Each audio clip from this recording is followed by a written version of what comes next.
बहुत स्वागत है आपका। आप देख रहे हैं सबसे बड़ा अखाड़ा। मैं हूं आपके साथ शिल्पा तोमर। यातायात ठप, फैक्ट्रियों पर ताले, दुकानों के शटर बंद, पलायन करते मजदूर, कारखानों में काम बंद, मशीनों के थमे पहिए और भी ना जाने कोरोना ने देश की अर्थव्यवस्था को कितना नुकसान पहुंचाया।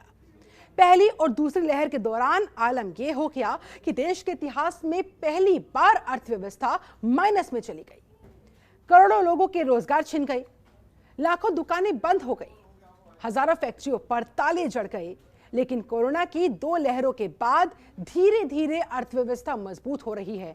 देश फिर से विकास की पटरी पर चलने लगा है। जीडीपी में भी बढ़ोतरी देखी गई है। फिर से कोरोना से पहले की स्थिति लौटनी चालू हुई ही थी कि कोरोना के एक और नए रूप ने लोगों के साथ साथ आर्थिक मोर्चे पर भी टेंशन को बढ़ा दिया। दक्षिण अफ्रीका में मिला कोविड-19 का ओमिक्रॉन वेरिएंट, ये नया वेरिएंट जिस तेजी से दुनिया भर के देशों में दस्तक देनी शुरू कर चुका है, उससे भारत भी अछूता नहीं है। गुरुवार को देश में 2 संक्रमितों के मिलने की पुष्टि की गई। उनमें ओमिक्रॉन वेरिएंट पाया गया। ऐसे में एक बार फिर से कोरोना का काला साया वैश्विक अर्थव्यवस्था पर मंडराने लगा है। ओमिक्रॉन के अर्थव्यवस्था पर प्रभाव को लेकर विशेषज्ञों के माथे पर चिंता की लकीरें बढ़ गई है। कोरोना वायरस के नए ओमिक्रॉन वेरिएंट को लेकर पहले ही कई पश्चिमी देशों में दहशत का माहौल है और जैसे जैसे ये अपना दायरा बढ़ाता जा रहा है, वैसे वैसे दहशत भी बढ़ती जा रही है। भारतीय अर्थव्यवस्था के लिए ये एक बुरी खबर है। विशेषज्ञों ने भी वैश्विक आर्थिक सुधार पर इसके प्रभाव के बारे में चिंता जाहिर की है। विश्व स्वास्थ्य संगठन के ओमिक्रॉन वेरिएंट को चिंताजनक के रूप में वर्गीकृत किए जाने के बाद दुनिया भर में इसकी दहशत और बढ़ गई। यहां तक कि WHO ने कहा यह डेल्टा वेरिएंट से भी 30 गुना ज्यादा तेज है, ज्यादा तेजी के साथ लोगों को अपनी चपेट में लेता है। यही कारण है कि भारत सहित कई देशों को यात्रा दिशा निर्देशों को संशोधित करने के लिए मजबूर किया गया। कुछ देश नए मामले आने के बाद नए प्रतिबंधों की तैयारी भी कर रहे हैं। कुछ देशों में लॉकडाउन भी लगा दिया गया है। तो वहीं organisation for economic cooperation and development ने कहा ओमिक्रॉन पश्चिमी सरकारों को व्यवसायों और घरों के लिए नए सिरे से आपातकालीन वित्तीय सहायता लाने के लिए मजबूर कर सकता है। उनका कहना है कि यदि ओमिक्रॉन वायरस गंभीर वैश्विक मंदी को ट्रिगर करता है तो ऐसा बिल्कुल संभव है। आईसीडी के विशेषज्ञों का यह भी कहना है कि यदि कोरोना वायरस का ओमिक्रॉन वेरिएंट अपेक्षा से ज्यादा गंभीर हो जाता है, जो हम सोच रहे हैं उससे कई गुना ज्यादा अगर ये खतरनाक निकलता है, तो दुनिया भर की विभिन्न सरकारों को कड़े प्रतिबंध लागू करने के लिए मजबूर कर सकता है, जो कि निश्चित तौर पर वस्तुओं और सेवाओं की मांग के लिए ठीक उसी तरह से एक बड़ा झटका साबित होगा, जैसा कि साल 2020 में कोरोना महामारी की शुरुआत के बाद आर्थिक गतिविधियों पर अंकुश लगाने के बाद देखने को मिला था। जाहिर सी बात है, यदि कोरोना के नए वेरिएंट्स ने संक्रमण को बढ़ा दिया तो सभी देशों की सरकारों को फिर से लॉकडाउन अपनाने के लिए मजबूर होना पड़ेगा। पूरी दुनिया का पहिया थम सा जाएगा। इससे दुनिया की अर्थव्यवस्था का प्रभावित होना निश्चित है, इसमें कोई दो राय नहीं। ऐसे में ओमिक्रॉन के दस्तक देने से गुरुवार को यूरोपीय स्टॉक एक्सचेंज में भी भारी गिरावट देखने को मिली। पिछले सत्र में निवेशकों को जो लाभ हुआ था वो उसे गवा बैठे। कोरोना के नए वेरिएंट की पुष्टि होने के बाद भारतीय शेयर बाजार में भी उतार चढ़ाव देखने को मिल रहा है। ऐसे में फिर से सरकार से लेकर आम लोगों तक को वही डर सताने लगा है कि कहीं आर्थिक मोर्चे पर हालात पिछले साल जैसे ना हो जाए, जब देश की अर्थव्यवस्था -24 तक पहुंच गई थी। बहुत सारे गंभीर सवाल खड़े होते हैं कि कोरोना का नया वायरस अर्थव्यवस्था पर है कितना सीरियस। आज की चर्चा इसी मुद्दे पर।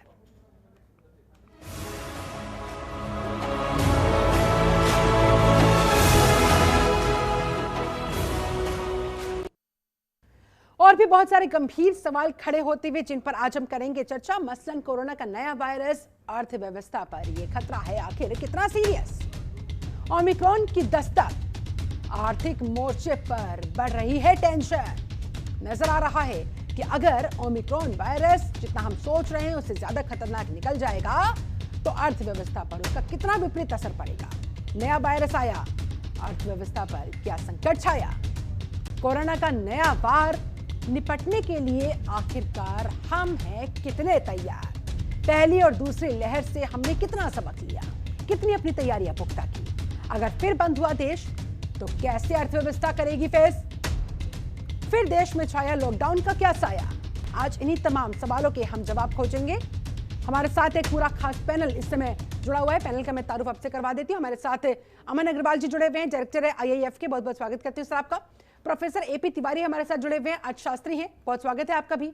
प्रोफेसर विवेक सिंह हमारे साथ जुड़े हुए हैं अर्थशास्त्री के तौर पर, आपका भी बहुत स्वागत है। मनीष गुप्ता जी हमारे साथ जुड़े हुए हैं, ये भी अर्थशास्त्री है, आपका भी बहुत स्वागत करती हूँ।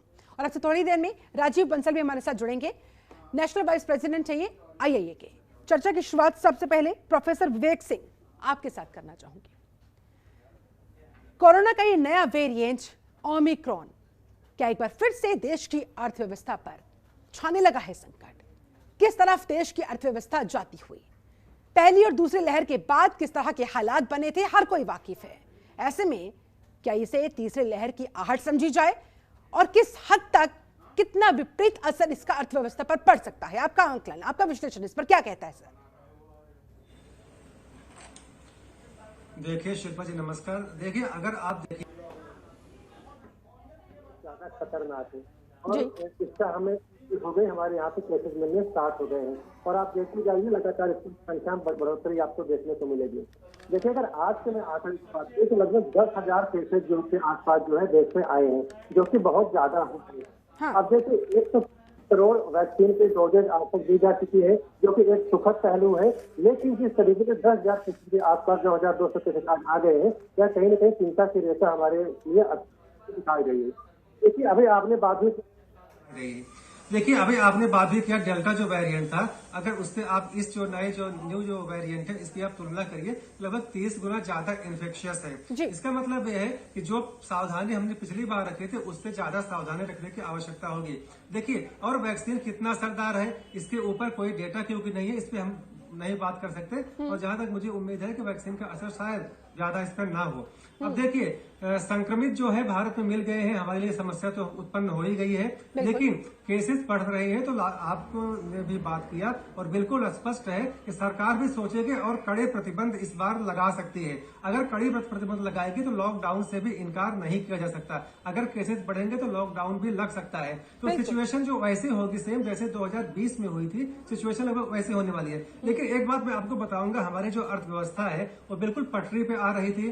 GDP में अगर आप देखें तो 2021-22 का जो पहला तिमाही था लगभग 20% की वृद्धि हुई थी, जो सितंबर में भी समाप्त हुआ 30 सितंबर को। उसमें जो दूसरी तिमाही थी उसमें लगभग 8.4% की वृद्धि हुई है। तो पॉजिटिव संकेत मिल रहे। अगर आप GST कलेक्शन की बात करें तो जो अक्टूबर 2021 में भी जो है वो लगभग 1.3 लाख करोड़ का हमें कलेक्शन हुआ है। फॉरेक्स रिजर्व भी हमारा लगभग $638 बिलियन के करीब का है। तो ये सब दिखा रहे हैं कि हमारी जो अर्थव्यवस्था बिल्कुल पटरी पर आ रही है।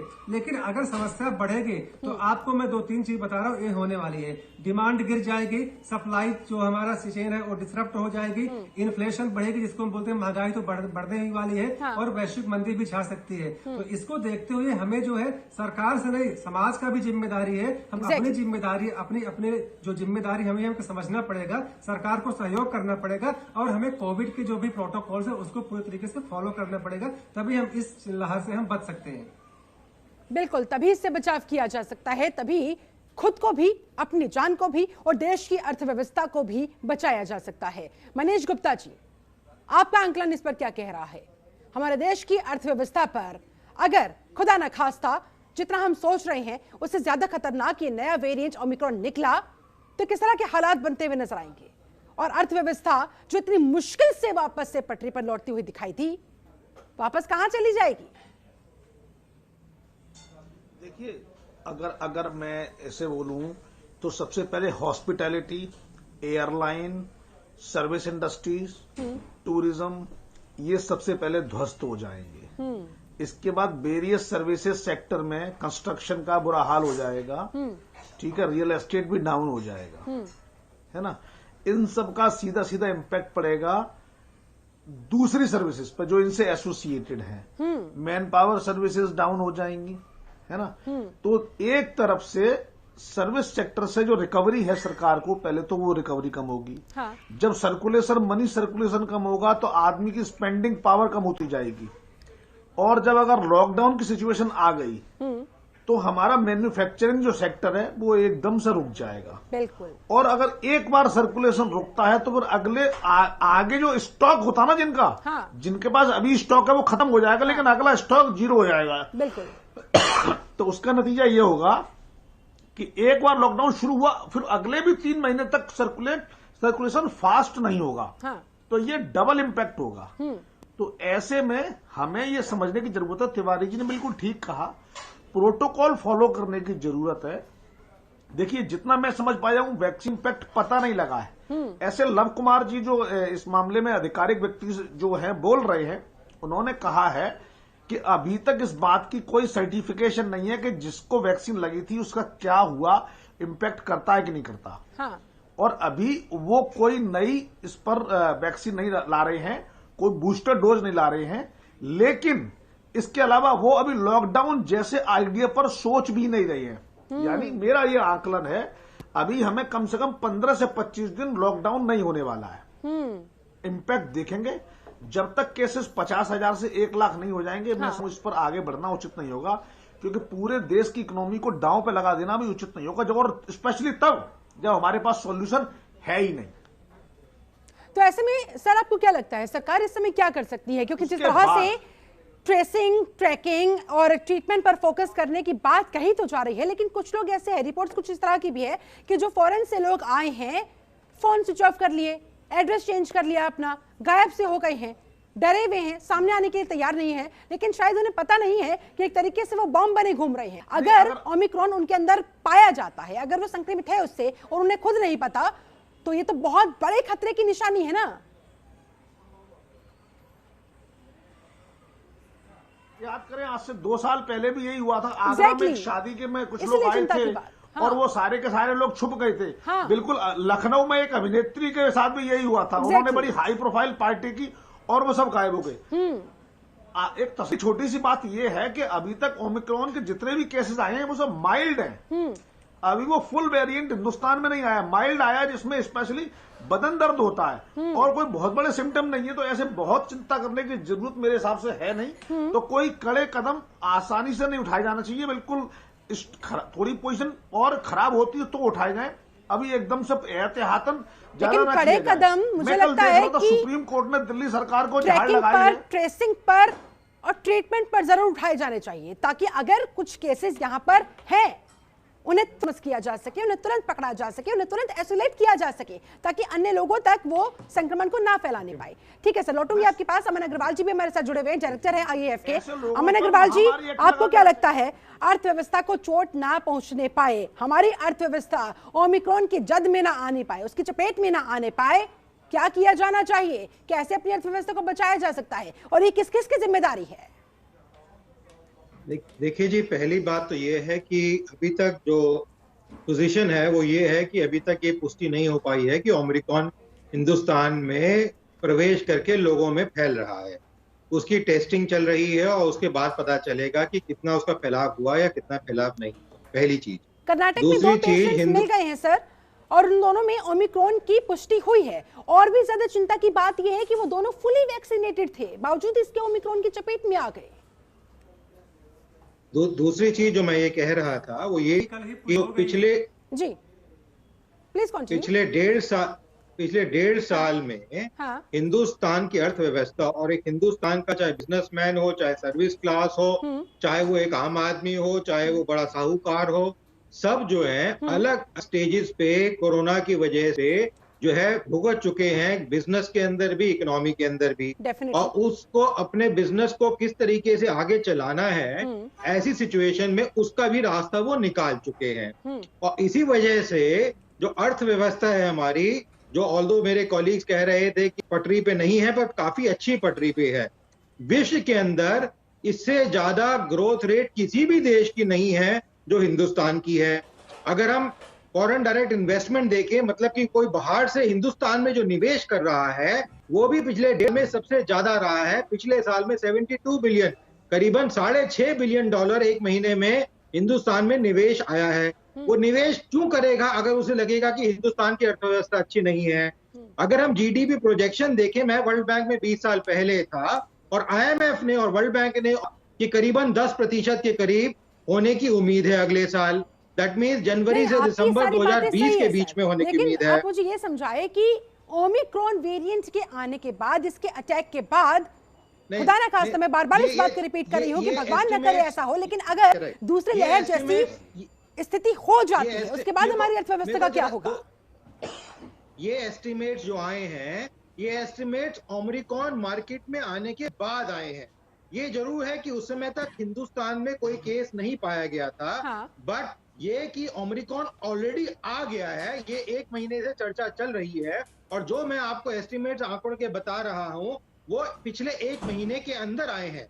और जो ग्रोथ रेट हमने देखी है और इवन जीएसटी कलेक्शन देखा है, जो राइज किया है 1.5 लाख करोड़ के करीब जो हुआ है, वो पिछले महीने हुआ है। इसका मतलब ये है कि जो भारतीय अर्थव्यवस्था को मोमेंटम थोड़ा मिलना चाहिए था, वो ऑलरेडी मिलना शुरू हो गया है। और एक आदमी जब पता है कि मार्केट में एनवायरमेंट में दुनिया भर का है, ये नहीं कि कोरोना चला गया, ये नहीं कि हिंदुस्तान पूरी तरह 60-70% जनता ही हो पाई है, काफी हद तक। यानी कि अमन अग्रवाल जी, फिर मैं ये समझूं कि आपके मुताबिक अभी ज्यादा चिंता करने की आवश्यकता है नहीं? इसलिए नहीं, मैं ये नहीं कह रहा हूँ चिंता, मैं कह रहा हूँ कि इंसान अग्रहित हो गया है, वो जानता है कि वो किस तरीके से आगे बढ़ना चाहिए उसको, क्योंकि ये समस्या हो चुकी है। और हर एक फैमिली में कोई ना कोई ऐसा रहा है, या तो उसको कोरोना हुआ है या उसके घर में मृत्यु हुई है कोरोना की वजह से, तो वो भयभीत है कि आगे आके कुछ होगा तो मैं कैसे कदम उठाऊं। से उस दूसरे लहर और पहली लहर के बाद जो तबाही मची थी उससे सबक लेते हुए आगे बढ़ना चाहिए। ठीक है सर, लौटूंगी आपके पास। प्रोफेसर एपी तिवारी, आप किस हद तक सहमत है, आपको क्या लगता है? जी देखिए शिल्पा जी, जहाँ तक कोरोना के पहले और दूसरे दौर का सवाल है जी। पहले दौर में हमारे पास इन्वेंट्री थी, माल गोदाम भरे थे, माल था और आपूर्ति पर इसका असर पड़ा, सप्लाई पर आघात पड़ा।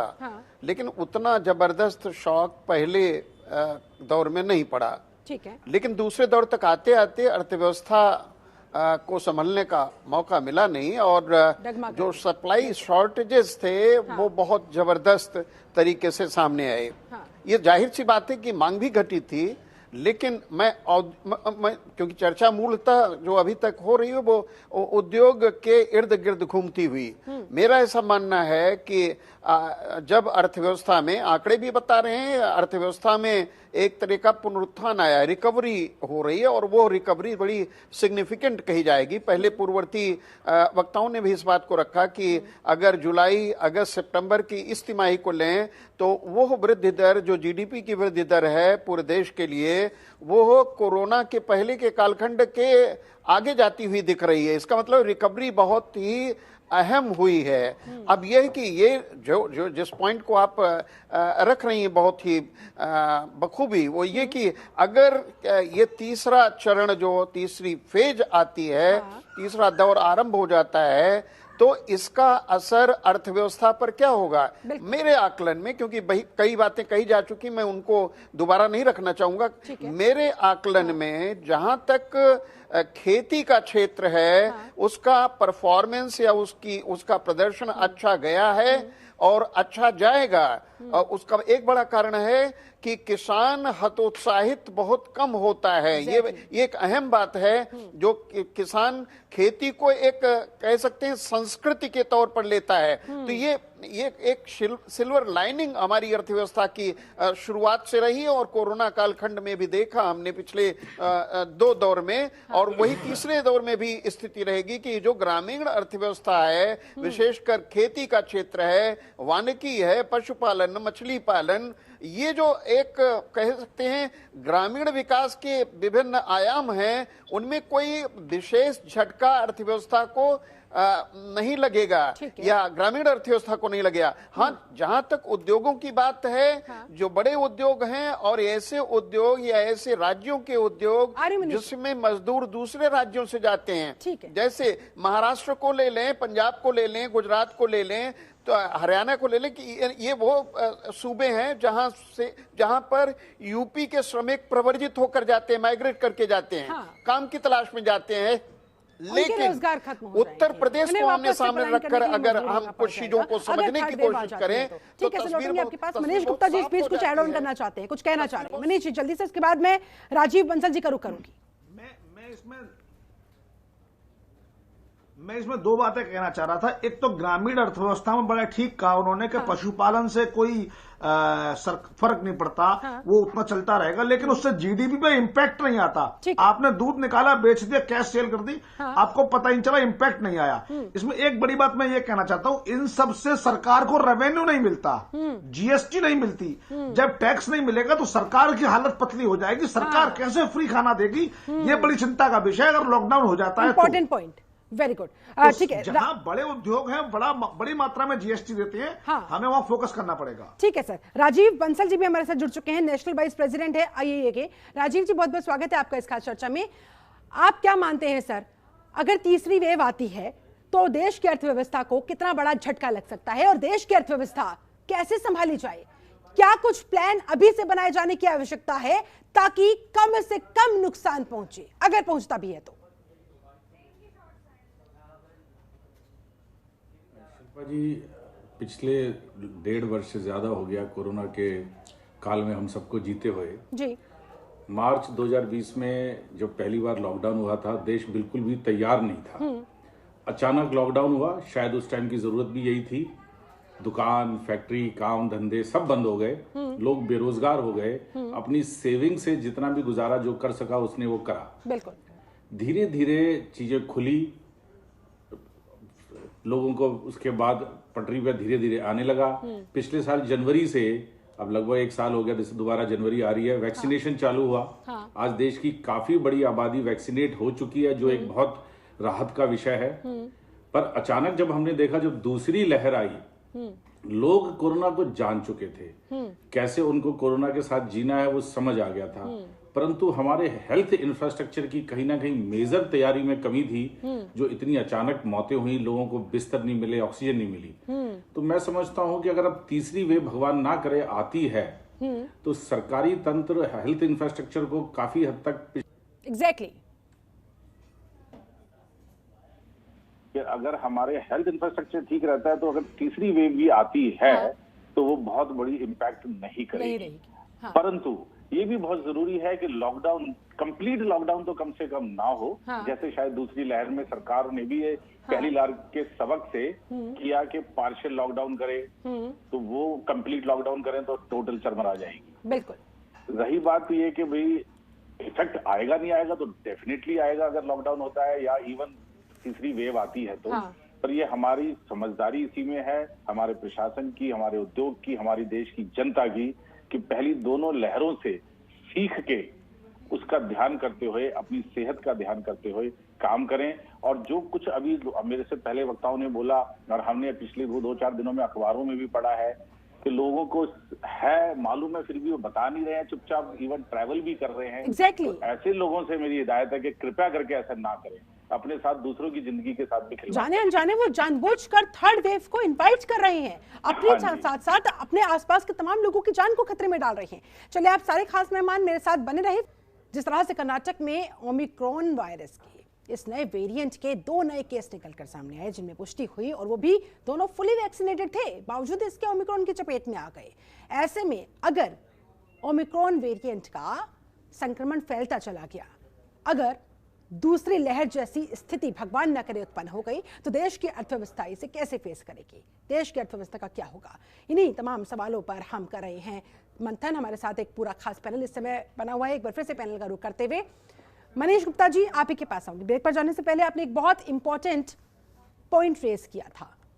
जिस तरह से कहा जा रहा था कि ठीक है, कृषि के क्षेत्र को ज्यादा बड़ा झटका लगेगा नहीं, लेकिन आपने कहा कि उससे सरकार को रेवेन्यू के तौर पर कुछ मिलेगा भी नहीं। तो ऐसे में इसका सॉल्यूशन क्या नजर आता है? क्या कुछ किए जाने की आवश्यकता है? सुन रहा था, राजीव बंसल जी कह रहे थे कि अब हम कहीं ना कहीं थोड़ा सीख गए हैं कि कैसे हमें कोरोना को हैंडल करना है। हमें क्या चीज करनी है, हमें डिस्टेंस मेंटेन करना है, मास्क प्रोटोकॉल करना है, और काम करते रहना है। कोरोना के पहले टाइम में हमने काम नहीं किया, हम घबरा गए और हम बैठ गए घर में। लेकिन अब कोई बैठेगा नहीं, लगातार काम करेंगे। सर्विस सेक्टर में हम काफी कुछ मैनेज कर लेंगे, बिना ट्रेवल किए, बिना मिले हुए काम को संभाल लेंगे। मैन्युफैक्चरिंग पे इम्पैक्ट आएगा, लेकिन अगर हम इंडस्ट्री को चलाते रहें, एकदम कंप्लीट लॉकडाउन न कर पार्शियल लॉकडाउन करें, वो भी तब जब एकदम जरूरत आन पड़े, क्योंकि जितना हम प्रोटोकॉल फॉलो करेंगे लॉकडाउन की संभावना उतनी घटती जाएगी। तो हमें अभी कोई जल्दी मचाने की जरूरत नहीं है। देखिए, वरना लोग तो ये कहेंगे, पत्रकार तो अलग अलग बातें कहते ही हैं, लेकिन हमें ये समझ लेना पड़ेगा कि लॉकडाउन इस प्रॉब्लम का सॉल्यूशन नहीं है, इस प्रॉब्लम के साथ जीना है। अब ये हमारी जिंदगी का हिस्सा बनेगा अगले 2-4 साल कम से कम, तो हमें इसको लर्न करके काम को करते ही रहना है। ना मैन्युफैक्चरिंग बंद होगी, ना कंस्ट्रक्शन बंद हो, ना सर्विसेज बंद हो। प्रोफेसर विवेक, काम को बस प्रोटोकॉल के द्वारा कैसे कम से कम संपर्क में आए बिना काम करना, ये सीखना पड़ेगा। और इसके लिए अगर हमें कोई नई तकनीक लगानी पड़ी तो लगाएंगे। व्यापार भी होगा, इंपोर्ट एक्सपोर्ट भी होगा, लेकिन बहुत कुछ चीजें ऑनलाइन वर्चुअली निपटाई जाएं। हाँ। इस पर हमें फोकस करने की जरूरत होगी। ठीक है, तो अगर हम ऐसा कर पाते हैं तो हमारे रेवेन्यू में भी कमी नहीं आएगी। ठीक है, और इस समस्या का भी निपटारा हो सकता है। प्रोफेसर विवेक, आपको क्या लगता है? देखिए शिल्पा जी, मैं सबकी बातें सुन रहा। देखिए, जो ओमिक्रॉन जो वेरिएंट है ये बहुत घातक है और बहुत ज्यादा इन्फेक्शियस है। तो आप देखिए, इसको जीनोम सीक्वेंसिंग करने में समय लगता है, अपने देश में 3 से 5 दिन लगता है। इसके लिए जो है आंकड़े अभी आपको नहीं दिख रहे, बट आंकड़े और जो है आना शुरू हो जाएंगे। हाँ। देखिए, मैंने शुरुआत में कहा कि जो जीडीपी के आंकड़े थे वो बेहतर है। 2020 में जो जीडीपी के आंकड़े, जो जीडीपी हमारे थे, उससे 1 से 2% हमारी जो है जीडीपी बढ़ी है। हमारा चाहे जो हमारा आप अगर देखें तो जो भी सेक्टर, जो भी इंडिकेटर्स हैं, वो चाहे जो है जीडीपी का जो भी इंडिकेटर हो सकता है, वो चाहे जीएसटी कलेक्शन की बात करें, 1,30,000 करोड़ से 1,40,000 करोड़ था। फॉरेक्स जो हमारा था वो भी लगभग 600 बिलियन डॉलर के ऊपर है। एफडीआई बहुत ज्यादा आई है। ये सब बात सही है। और हमारे जीडीपी की जो अभी तिमाही के आंकड़े हैं वो भी अच्छे हैं, 20% और दूसरी तिमाही में 8%, उसमें भी वृद्धि हुई है। ये सब बातें ठीक है, लेकिन देखिए, मैं स्पष्ट रूप से कहूंगा कि हमने अपनी पिछली गलतियों से हमने सीखा नहीं। अगर हमको पता है कि ओमिक्रॉन जो है एक संक्रामक ऐसा है जिसको कि 140 करोड़ के देश में उसको संभालना मुश्किल हो जाएगा, तो उसको हमने इंटरनेशनल फ्लाइट से उस पर हमने रोक क्यों नहीं लगाई, हमने सतर्कता ज्यादा क्यों नहीं बरती। एक प्रश्न उठता है। देखिए, आपके देश में, मैं 30 सेकंड और लूंगा, आपके देश में 140 करोड़ लोग रहते हैं। आपके लिए उनके लिए प्रावधान करना पड़ेगा। 80 करोड़ लोगों के लिए आपको जो है राशन की व्यवस्था तो करना पड़ेगा ना। अब देखिए, अगर जीवन है और सरकार की जो अर्थव्यवस्था है, अगर दोनों के बीच में आपको चुनना होगा तो कोई भी सरकार जो है जीवन को चुनेगी, जनता को चुनेगी। और इसलिए मैं कहता हूं, अगर ये बढ़ा तो लॉकडाउन लगाने की बिल्कुल जो है आवश्यकता होगी और बिल्कुल लॉकडाउन लग सकता है। अब देखिए, फिस्कल डेफिसिट में बार बार बोलता हूं कि 6 हो, 7 हो, 8 हो, 9 हो, हमें ज्यादा उस पर केयर करने की आवश्यकता नहीं है। लेकिन देखिए, कुछ देशों ने टीकाकरण नहीं कर पाए। हमारे यहाँ 125 करोड़ टीका जो है 125 करोड़ वैक्सीन लग गई है। हाँ। लेकिन कुछ देश ऐसा नहीं कर पाए, उसका जो खामियाजा है लेकिन चिंता की बात तो ये भी है ना, मैं लास्ट में कहूंगा, देखिए जनवरी से सरकार क्या कर सकती है। ऐसे में कहा जा रहा था कि तकरीबन साल भर के बाद दोबारा से टीका लगाने की आवश्यकता है। तो बहुत सारे लोग कहीं ना कहीं वो जो इम्यून डेवलप हुई होगी वो खत्म होने की कगार पर होगी। ये भी चिंता। शिल्पा जी, शिल्पा जी, मैं यही बोल रहा हूँ, बस 10 सेकंड में लूंगा। मैं यही बार बार बोल रहा हूँ कि जो सेकंड वैक्सीन लगवा लिए हैं, जिन्होंने बूस्टर जो डोज भी ले लिया है, हाँ। उनकी भी हालत इस वेरिएंट से खराब हो गई है। आप बात को समझिए। हमारी सरकार क्या कर सकती है? 15,000 हमारे पास जो है हॉस्पिटल्स है, लगभग 75,000 आईसीयू बेड्स है, लगभग 14 लाख के करीब हमारे पास जनरल बेड्स है। हम अगर ट्रिपल जो हमारा टी है, ट्रेसिंग, टेस्टिंग और ट्रीटमेंट, यही सरकार इस पर फोकस कर सकती है। हाँ। सरकार, लेकिन सरकार के साथ साथ समाज के लोगों को भी आगे आना पड़ेगा। सरकार को सहायता करना पड़ेगा, कोविड प्रोटोकॉल्स को फॉलो करना पड़ेगा, अपनी बीमारी को छिपाना नहीं पड़ेगा, तभी हम कुछ कर सकते हैं। वरना तीसरी लहर तो आज आएगी। हाँ। और यहाँ पे लॉकडाउन लगेगा, इसमें कोई दो राय नहीं। बिल्कुल। राजीव बंसल जी भी हमारे साथ लगातार जुड़े हुए हैं। राजीव जी, सरकार के स्तर पर, आम जन के स्तर पर क्या किए जाने की आवश्यकता है? कैसे दोनों को अपनी अपनी जिम्मेदारियों का निर्वहन करना होगा ताकि मिलजुल कर हम देश की अर्थव्यवस्था को बचा सकें? इससे पहले वक्ता कह रहे थे कि लॉकडाउन लगाना आवश्यक है, तो यहाँ थोड़ी सी मेरी राय भिन्न है। हाँ। लॉकडाउन जैसे पहली वेव आवश्यक है नहीं, मैंने कहा आवश्यक होगा अगर हम सपोर्ट नहीं करते तो। ठीक है। हाँ, बिल्कुल ठीक बात है। तो जो पहली वेव में कंप्लीट लॉकडाउन लगा था वो तो मैं समझता हूँ अगर फिर लग जाता है तो सुसाइडल है। बट सेकंड वेव में जो पार्शियल लगा था, सिलेक्टेड लगा था, अगर आवश्यकता पड़ी तो केवल उतना ही लगना चाहिए। और ये बात बिल्कुल ठीक है, सिविल सोसाइटी की ड्यूटी है कि कोविड प्रोटोकॉल्स को फॉलो करके ही अपना जीवन बिताएं, और अगले आने वाले कुछ वर्ष शायद हमें ऐसे ही जीने पड़ेंगे। 2 वर्ष तो हमें हो ही चुके हैं। तो ये बहुत जरूरी है कि जिससे कि अर्थव्यवस्था का चक्का भी घूमता रहे, लोगों की आजीविका भी चलती रहे और लोग सुरक्षित भी रहें। लेकिन अगर हम उस सिचुएशन को भी कंसीडर करते हुए चले राजीव बंसल जी, कि लॉकडाउन लगाने की नौबत अगर आती है, अगर स्थिति इस हद तक बेकाबू हो जाती है कि मजबूरी में ये फैसला लेना पड़ता है सरकार को, तो ऐसे में अर्थव्यवस्था हमारे देश की कैसे इसे फेस कर पाएगी? नहीं कर पाएगी, बहुत बुरा हाल होगा, इसमें कोई दो राय नहीं। अभी हम लोग बड़ी ऑप्टिमिस्ट बात कर रहे हैं कि हमारा फॉरेन एक्सचेंज रिजर्व बढ़ गया, हमारा जीएसटी कलेक्शन बढ़ गया, और हमारे देश में इतनी इन्वेस्टमेंट आ गई है, वो सारी बात ठीक है, सब कुछ पटरी पर आता हुआ धीरे धीरे नजर आ रहा है। परंतु अगर ये ओमिक्रॉन की वेव दोबारा फैल गई तो परिणाम बहुत ही खराब होंगे। डेफिनेटली लोगों के ऊपर जो हेल्थ की इफेक्ट आएगा, और जो शायद भगवान ना करे डेथ्स होंगी, वो तो है ही है। अर्थव्यवस्था बिल्कुल बैठेगी, बेरोजगारी बढ़ेगी, और लोगों के लिए भुखमरी भी आएगी, और इससे जितने और क्राइम्स और दूसरी चीजें बढ़ सकती हैं शायद वो भी आए। तो हम सबको सचेत रहने की आवश्यकता है कि ऐसी नौबत को हम ना आने दें। पहली दोनों वेव से सबक लेके सरकार और सिविल सोसाइटी चले। लेकिन प्रोफेसर एपी तिवारी, आपके पास आते हुए क्या लग रहा है लोग सबक लेंगे? क्योंकि फिलहाल तो ऐसी स्थिति नहीं है कि भाई कुछ लोग छिपे फिर रहे हैं, गायब से हो गए हैं, अपने फोन स्विच ऑफ कर लिए हैं ताकि पता ना लग पाए वो है कहाँ, और जाने अनजाने कहीं ना कहीं वो अंदर ही अंदर थर्ड वेव को क्रिएट कर रहे हैं। इनवाइट भी नहीं, क्रिएट खुद से कर रहे हैं। देखिए शिल्पा जी, एक बात तो फौरी तौर पर मैं ये कहना चाहूंगा कि जो बात उठी थी ग्रामीण मेरी बात पूरी नहीं हो पाई थी। जब मैंने ग्रामीण उद्योग, जो खेती का क्षेत्र है, वो एक और तो मांग पैदा करता है उद्योग के लिए, और दूसरे कच्चा माल देता है। जब हम डेयरी उद्योग की बात करते हैं तो डेयरी उद्योग का मूलाधार क्या है? खेती है। तो बहुत साफ तौर पर चीजों को समझना पड़ेगा। रही बात रेवेन्यू की, गवर्नमेंट रेवेन्यू की, तो गवर्नमेंट रेवेन्यू तो जो जैसे दुग्ध उत्पाद है उनसे तो प्राप्त होती है ना, जीएसटी तो प्राप्त होती है ना। तो बहुत व्यापक तौर पर अर्थव्यवस्था को समझना पड़ेगा, बहुत सीमित तौर पर नहीं देखना पड़ेगा। दूसरी बात जो आपने ये कहा कि क्या सबक, लेंगे, ये बड़ी मनीष जी आपका मैंने आप बोल रहे थे तो मैंने बीच में नहीं इंटरव्यू। Please continue. खाद्य प्रसंस्करण उद्योग हैं, कभी वो नहीं डिस्कस करने की जरूरत नहीं है। खाद्य प्रसंस्करण उद्योग हैं, कृषि प्रसंस्करण उद्योग हैं, ट्रैक्टर की मांग है, अगर किसान द्वारा किसान की आती है तो उसके उपकरण है। अब सवाल ये खड़ा होता है कि 2 समय का चूल्हा आम आदमी का गर्म होता है, सरकार मुफ्त अनाज दे रही, तो कहां से दे रही? खेती से पैदा हो रहा है जो जिन्स, उसी को तो दे रही है। तो बहुत सारे सवाल हैं। ये जो बात मेरा अभी भी ये कहना है कि जो पिद्दी उद्योग हैं, जो छोटे कुटीर उद्योग हैं, जो मझोले उद्योग हैं, उन पर आघात तीसरी वेव का न्यूनतम रहेगा, कम से कम रहेगा, मैं जो कहना चाहता था। दूसरी बात जो आपने रेज किया कि क्या जनमानस तैयार है इस बात के लिए, मेरा ऐसा मानना है कि जनमानस तो न पहली लहर में उस तरह तैयार था, न दूसरी लहर में तैयार था। तो ये कहीं ना कहीं एक जो कोएर्शन कहते हैं, नियंत्रणात्मक नीति के जरिए ही ये दुरुस्त करना पड़ेगा।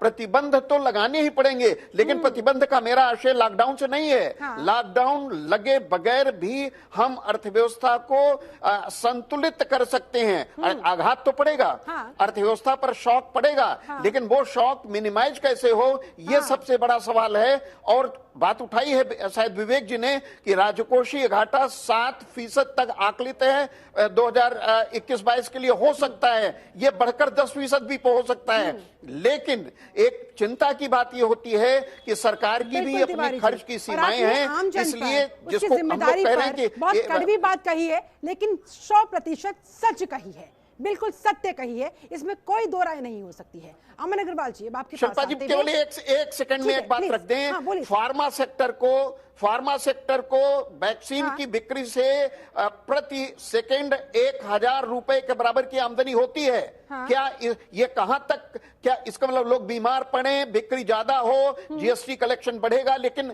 एक जो केंद्रीय बात है वो लोक सरोकार क्या है सरकार का, ये बहुत महत्वपूर्ण होता है। लोग जीवित रहें, बात उठी है कि जीवन अधिक महत्वपूर्ण हो जाता है। बिल्कुल। लेकिन सबक तो सरकार ने लिया है, उसके बाद पैराफेरनालिया है, उसको मोबिलाइजेशन की जरूरत है, समय से मोबिलाइज किया जाए, लेकिन अभी बहुत भयाक्रांत होने की आवश्यकता नहीं है, ऐसा मेरा अभिमत है। अभी फिलहाल सिचुएशन इतनी खराब नहीं हुई है, लेकिन सिचुएशन को खराब होने भी नहीं देना है, ये हमारे ही हाथ में है। सरकार के साथ मिलजुल कर हम ही को तो चलना है, आम जन को अपनी जिम्मेदारी का एहसास करना होगा, सतर्कता हर स्तर पर बरतनी होगी। लापरवाही की तो अपनी और अपने साथ साथ अपने परिवार की जान जोखिम में डाल सकते हैं। अमन अग्रवाल जी, आप क्या कहेंगे सर? फाइनल कमेंट्स आपका, जाते जाते क्या आप एडवाइस देना चाहेंगे सरकार को भी और आम लोगों को भी?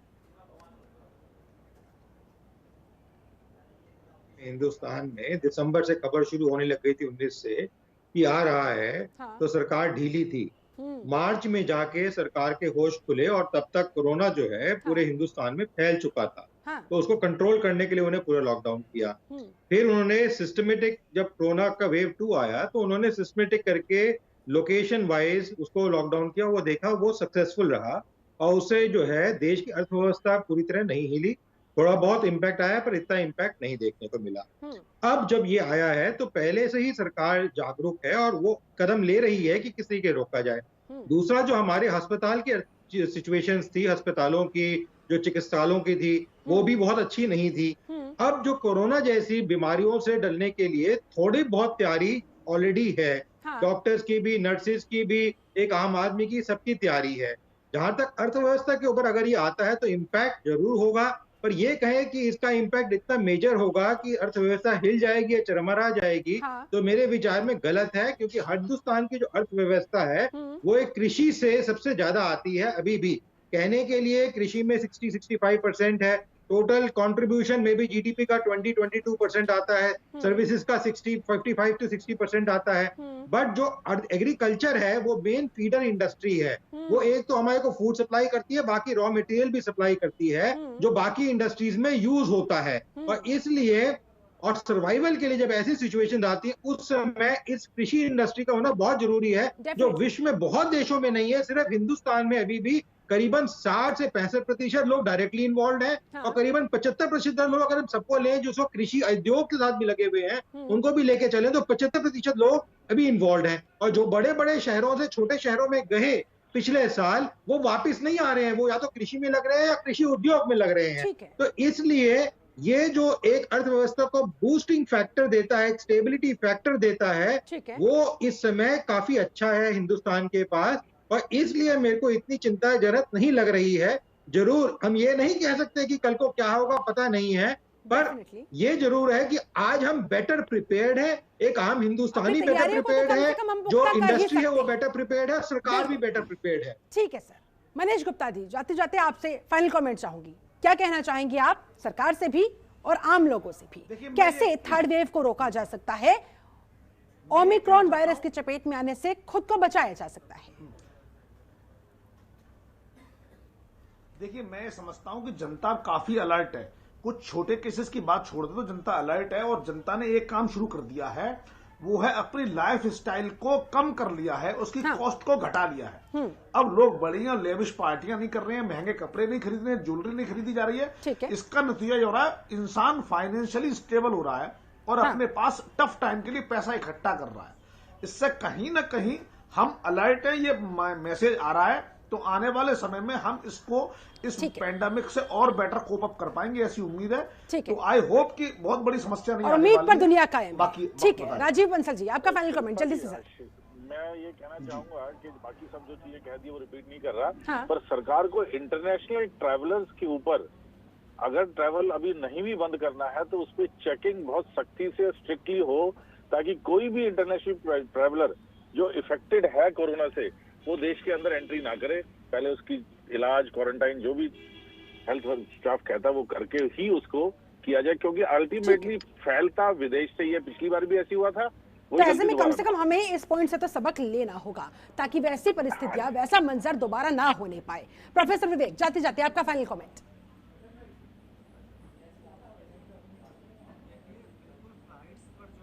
कंट्रोल करना पड़ेगा, उसको बैन करना पड़ेगा। हाँ। और रही बात जनता कितने जागरूक है, अभी आप शाम हो गई, आप बाजार में जाके देखिए, आपको समझ में आ जाएगा कि जनता कितनी जागरूक है। तो हमें जो है और जागरूक होने की आवश्यकता है, और लोगों के इसमें साथ बहुत आवश्यक है। डेफिनेटली सरकार क्योंकि कितना भी अपने स्तर पर कुछ क्या ना कर ले, तमाम नियम कानून व्यवस्थाएं क्यों ना बना ले, जब तक आम जन का उसमें सहयोग नहीं मिलेगा तब तक कहीं ना कहीं उसे सक्सेसफुल नहीं बनाया जा सकता है, वो धराशायी ही साबित होंगी और हमें ऐसा नहीं होने देना है। अपने अपने स्तर पर अपनी अपनी जिम्मेदारियों को समझना होगा। प्रोफेसर एपी तिवारी जी, आपका फाइनल कमेंट्स है, जाते जाते आप क्या कहना चाहेंगे, कैसे देश की अर्थव्यवस्था को बचाया जा सकता है, अपनी जान को बचाया जा सकता है? अर्थव्यवस्था को एक बार छोड़िए, कम से कम लोग अगर इस बात से डर के कि कहीं हमारी जान खतरे में ना आ जाए, अगर तमाम प्रिकॉशंस बरतेंगे तो देश की अर्थव्यवस्था तो खुद ब खुद बच जाएगी। देखिए शिल्पा जी, जहाँ तक टीकाकरण का संबंध है, टीकाकरण के संबंध में एक हेजिटेंसी रही है, हिचकिचाहट रही है, वो हिचकिचाहट त्याग देना चाहिए लोगों को। मेरा मानना है कि जन भागीदारी के जरिए ही हम तीसरे लहर के संकट से भी उबर आएंगे और अच्छी तरह उबर लेंगे।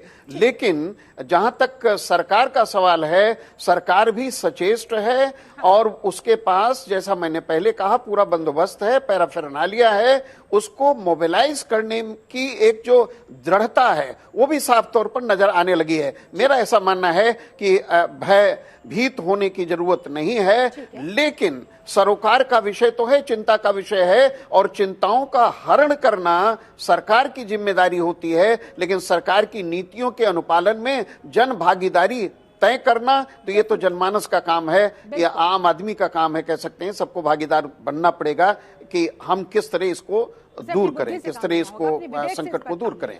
ठीक है, अमन अग्रवाल जी, जाते जाते आपका फाइनल कमेंट सर, आपकी सलाह सर। मेरे विचार में हिंदुस्तान तैयार है, हिंदुस्तानी तैयार हैं, और जहां तक डर की बात है, ये डर जो है इंसान को थोड़ा सा निकालना होगा। हम उसकी तरफ जा रहे हैं और बढ़ोतरी की तरफ बढ़ रहे हैं। ये जो चीज हम भूल गए थे, कैसे अपने हाथ धो के काम करना है, कैसे डिस्टेंस मेंटेन करना है, कैसे हाइजीन मेंटेन करना है, वो वापस कुछ हद तक आ गया है और अच्छे तरीके से आ गया है।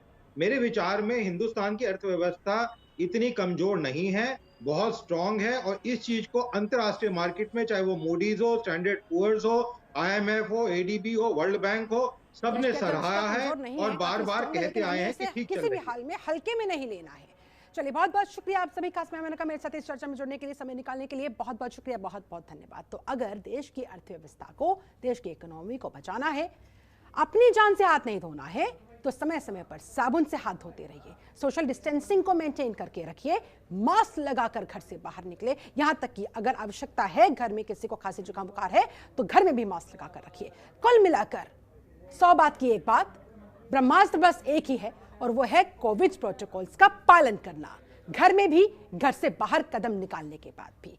तभी आप देश को भी बचा सकते हैं, अपनी जान को भी बचा सकते हैं। बहुत बहुत शुक्रिया आप सभी का मेरे साथ इस खास चर्चा में जुड़ने के लिए। आप बने रहिए जनतंत्र टीवी के साथ। नमस्कार।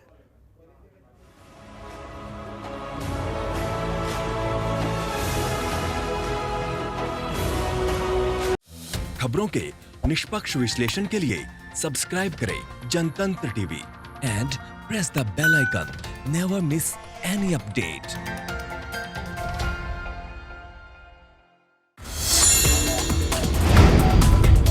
Download the Janatantra TV app, available on Google Play and App Store. Download it now.